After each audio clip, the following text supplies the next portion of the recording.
Hey everyone, welcome to my library. My name is Melissa, and oh my gosh, it has been too long.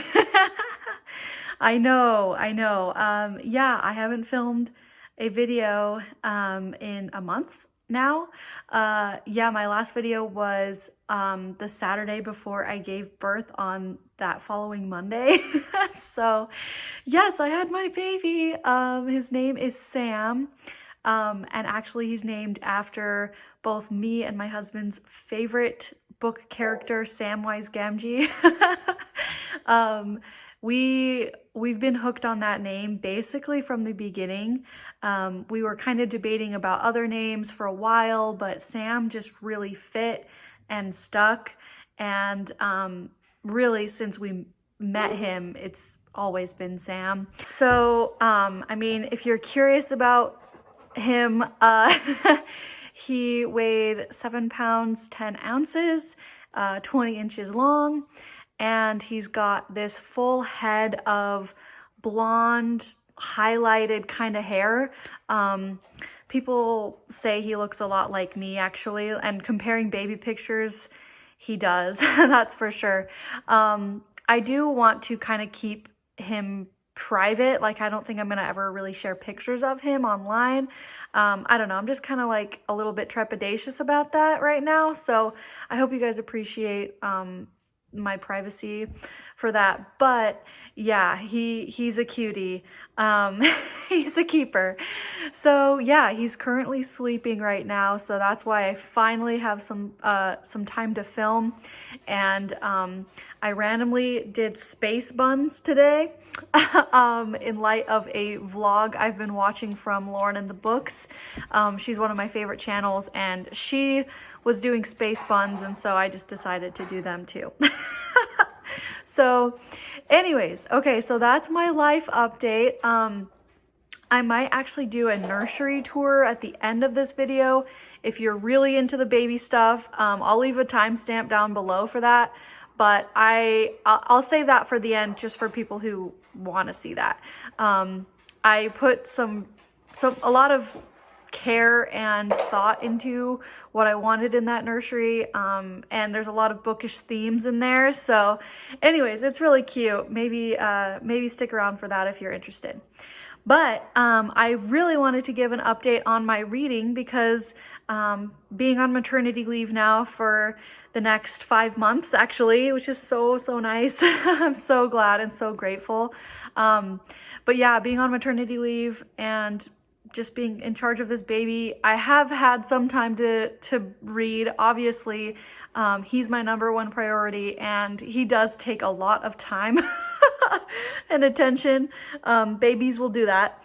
But yeah, I have had some time to read as well, and I've finished some books recently that I wanted to update you guys on and also share what I'm currently reading. So let's do it. The big update that is major for me is I got a Kindle finally. Guys, I've never owned an e-reader before.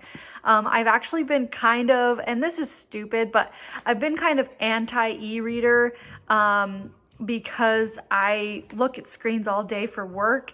And so I was like, oh, I don't want to read on a screen too and have that, burning my eyes too. But anyways, I know from when I shared that I was pregnant, there was a ton of people recommending Kindles or e-readers in general for when you have a baby, because for obvious reasons, it's a one-handed situation. You can read when it's not light. If you're nursing or whatever, it's super convenient. And yes, 100% agree with that statement.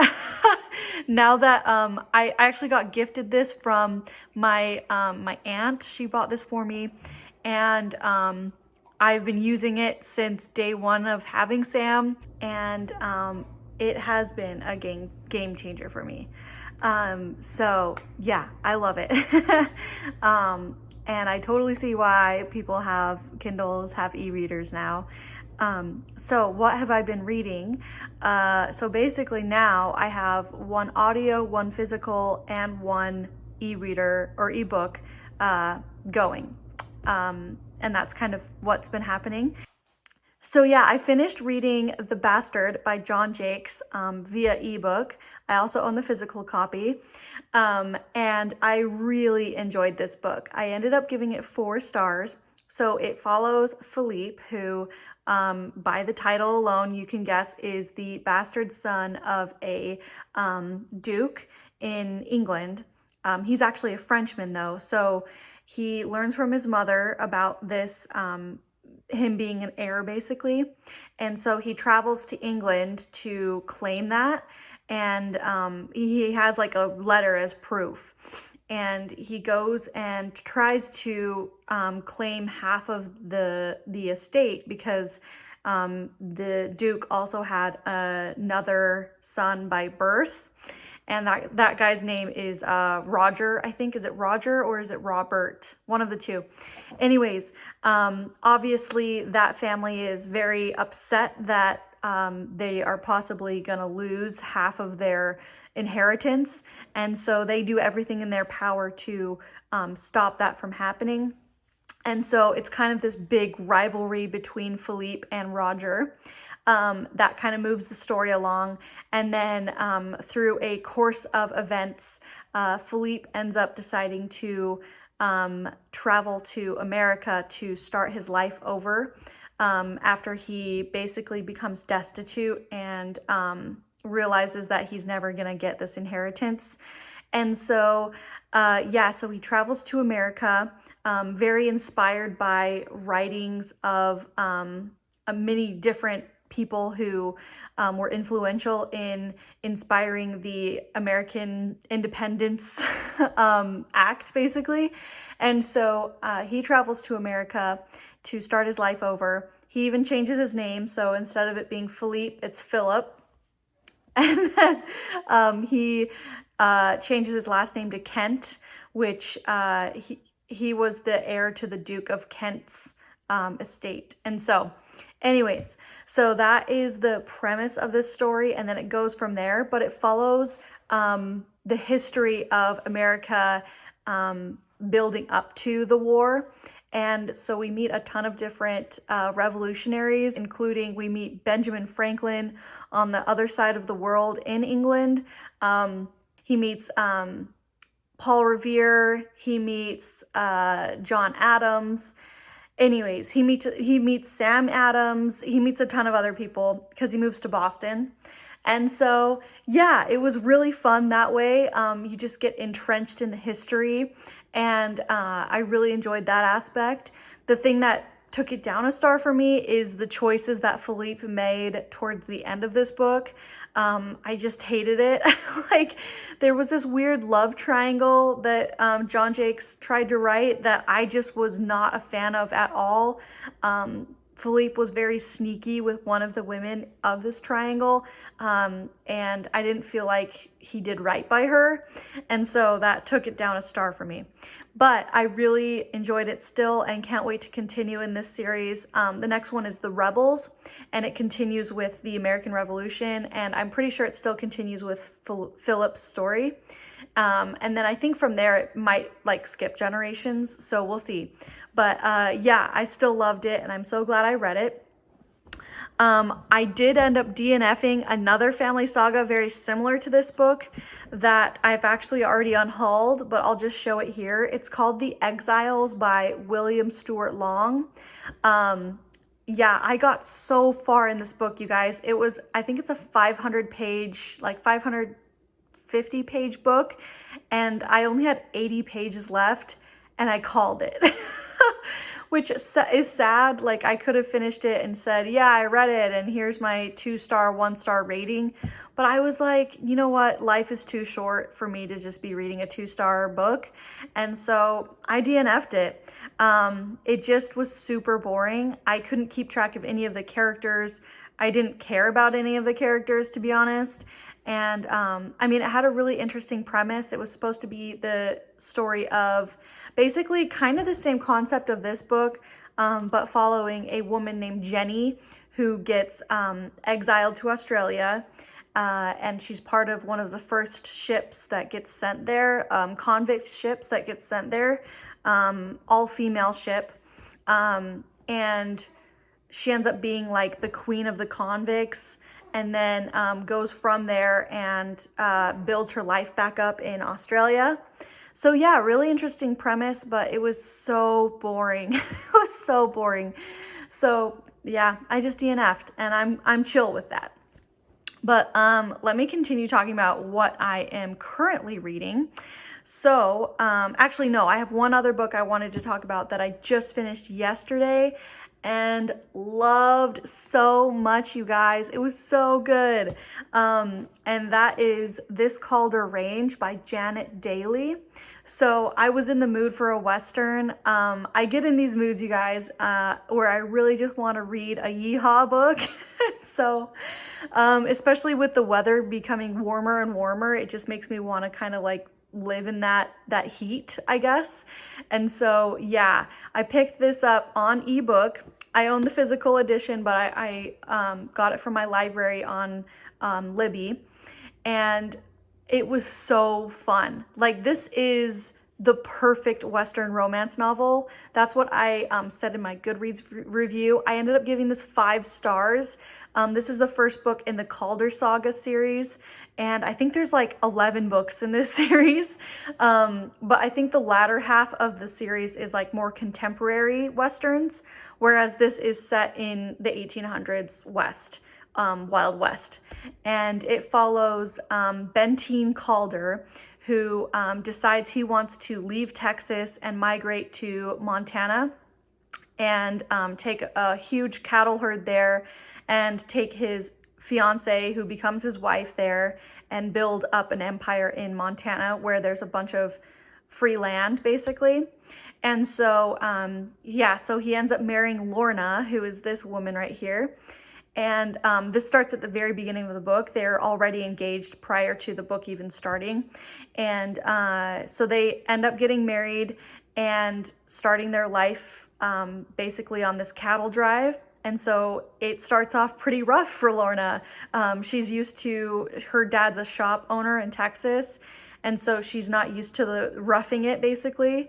And so also to deal with like newly married life, it was such a depiction of kind of the conflicts that come to a lot of newly married couples, I would say. Like, I was very surprised at how relatable this was.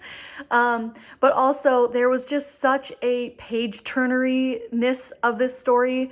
There was so much more to it than just the romance, which is what I really appreciated about this. It was really just like an adventure.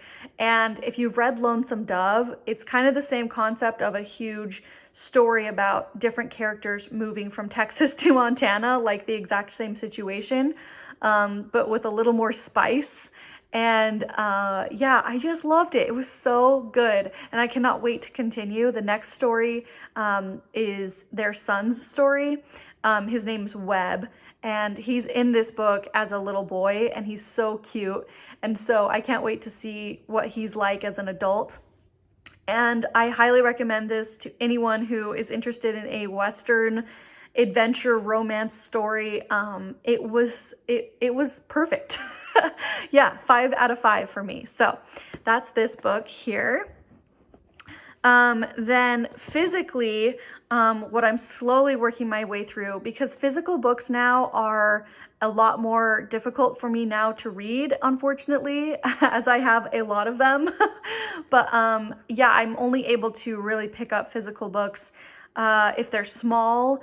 So like when I'm nursing Sam, I can hold a small paperback, or if he's asleep, which thankfully he's asleep a lot, but still it doesn't feel like I ever have time to just kind of sit and read a book. I don't know. But yeah, it's just a lot more difficult for me to pick up physical books recently. So anyways, I'm reading this book here though, and that is The Return of the Native by Thomas Hardy. I was really in the mood for some nature writing, which I hear is amazing in this book. Very like idyllic settings and just beautiful nature. And I mean, he goes into detail about the description of this setting here. Egdon Heath is the city that this book is set in. And it's a very, very simple story about this man who returns from Paris, being very well educated and everything, and tries to kind of like lift up his town that he feels is very primitive. I don't know. But also it's the story of this woman who is very eager to woo him, and kind of what happens with that. And so I'm only, let's see, 167 pages in, and it's a 400-page kind of tiny Signet Classic book. So ideally, I'd love to finish this by the end of the month. That's kind of my goal. I know that kind of sounds maybe a little bit, I don't know, it doesn't sound that ambitious, but for me, that's kind of a realistic goal for myself. I'm enjoying the writing so much though, and I can tell why this is a favorite for a lot of people amongst like hardy novels. It is a beautifully written book, and yeah, I'm really enjoying it, but it's definitely a slow going book for me. So yeah, there's this book that I'm in the middle of. And then a book that I just started after I finished this book here yesterday. I decided it's finally time for me to read A Breath of Snow and Ashes by Diana Gabaldon. Yeah, so this is number 6 in the Outlander series. I own the physical edition, but again, I'm reading it on ebook. I have it out from the library, which has me kind of scared because I technically only have this book out for 21 days, which me reading this massive book in 21 days is never going to happen. So I'm really hoping I'm going to be able to renew it so that I have 42 days to read this book, but we shall see. I'm just going to keep going with it for as long as I can, and if I have to purchase the book, it's fine. I'll do that. So yeah, I just barely started it though. I'm only maybe 2 chapters in. It's fun to be back with these characters though, and back in the time period that it's set. It's actually set in the same time period as this, so that's been kind of fun to like jump back to the Revolutionary War period.